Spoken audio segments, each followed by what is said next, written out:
फैसल जज काजी शुरैह का बेटा मदरसे में पढ़ता था। उस्ताजों ने कहा है तुम्हारे बाल बहुत बड़े हो गए हैं, आजकल तो पता नहीं कौन कौन से बाल चलने लगे हैं। अब वो एक और बाल चलने लगे हैं, सुअर कट। सुअर कट बाल जानते ना, इधर से कटे हैं, इधर से कटे हैं, इधर सब टकला है, चारों तरफ गोल, बीच में छत्ता मधुमक्खी का रखा हुआ है। इसको हमारे यहाँ कहा जाता सुअर कट बाल।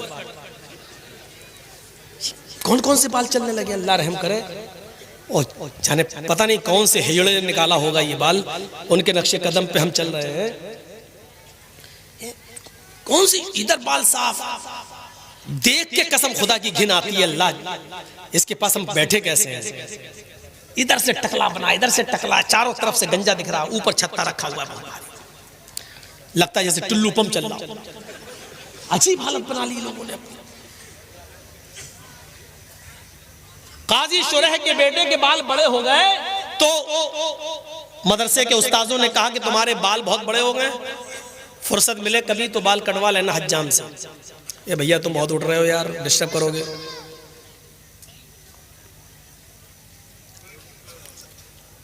तो बेटे ने कहा ठीक है, काजी शुरैह का बेटा कहा ठीक है करवा।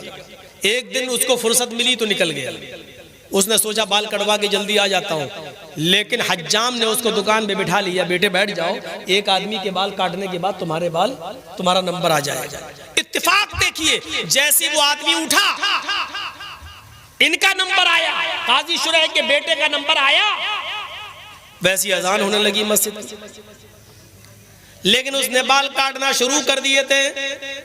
अच्छा उस जमाने में घड़ियां भी नहीं थी कि देख ले चाचा चल नमाज के बाद आऊंगा, अंदाजा ही नहीं हो पाया। बाल कटना शुरू, इधर अजान शुरू। जब तक बाल कटे तब तक जमात खत्म।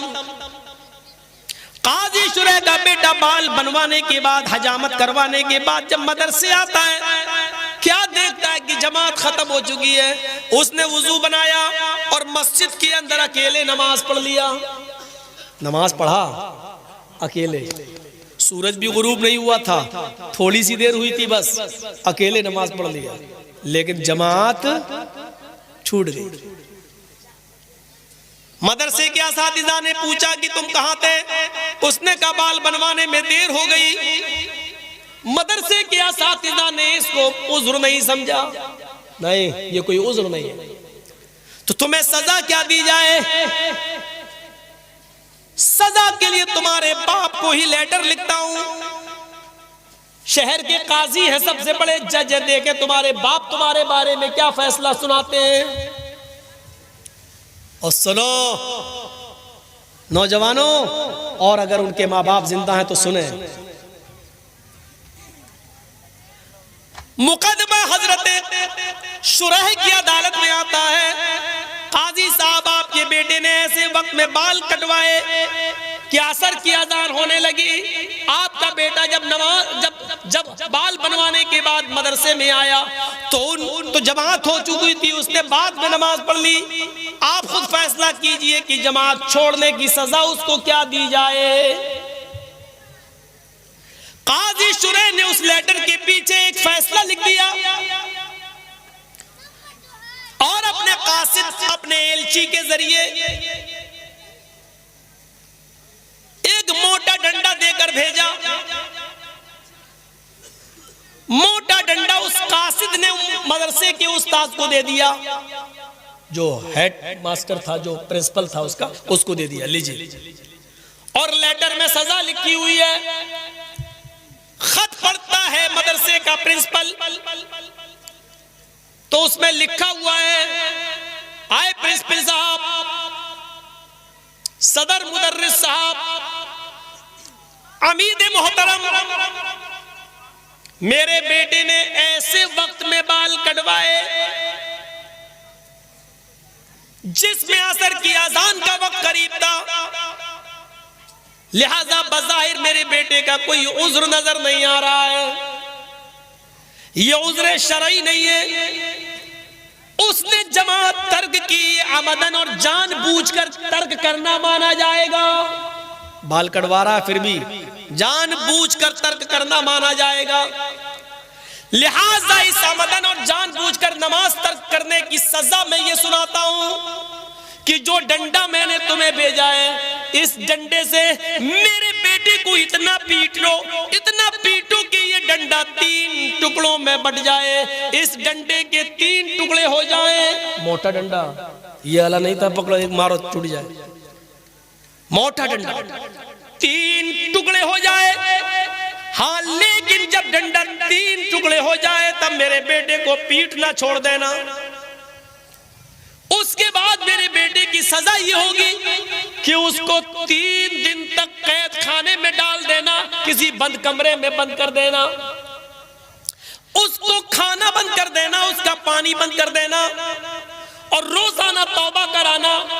अगर वो तुम सब के सामने इकरार कर ले कि आज के बाद मैं जमात को कभी कसदन जानबूझकर नहीं छोड़ूंगा, मैं अल्लाह से तौबा करता हूं कि मुझसे गलती हो गई, वो मेरे गुनाह को माफ कर दे, अगर वो इस बात का इकरार कर ले तो 3 दिन के बाद मेरे बेटे को छोड़ देना और उसके बाद मदरसे में उसको पढ़ाना और लिखाना शुरू कर देना।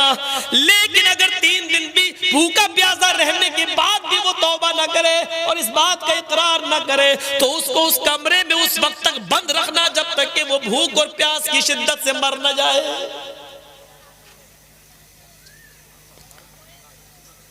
एक वक्त की नमाज, और नमाज नहीं छूटी थी, नमाज तो पढ़ लिया था, जमात छूटी थी एक वक्त की, वो भी बाल बनवाने में। हम अपने गरीबानों में झांक कर देखें कि हमारी औलाद ये कौन सी नमाज है। हम जिस दुकान पर बैठे हुए हैं, अजान हो रही है, बाप हाजी है, हज करके आया, बेटे बैठो दुकान पे, हम नमाज पढ़ के आ रहे हैं, पहले हम पढ़ा बाद में तुम चले। ये इस्लाम के अहकाम किराना मर्चेंट की दुकान नहीं है, जो तुम्हें पसंद आए वो करोगे और जो नहीं पसंद आए वो नहीं करोगे। हाजी साहब जमात के साथ नमाज पढ़ रहे हैं और हाजी साहब का बेटा जमात छूटने के बाद मस्जिद में बाद में जाता और नमाज पढ़ता है। ये कौन सी जमात और कौन सा इस्लाम है ये? हैया हो गए महमूद अयास, न कोई बंदा रहा न कोई बंदा नवाज। ये निदा हैया अलस्सला की आवाज सबके लिए, अजान की आवाज आती है, हैया अलल फलाह, आओ कामयाबी के लिए। कामयाबी ये बाप के लिए भी है, बेटे के लिए भी है, हाजी साहब के लिए भी है, उसके बेटे के लिए भी है। आओ इसी वक्त में अपनी दुकान बंद करो।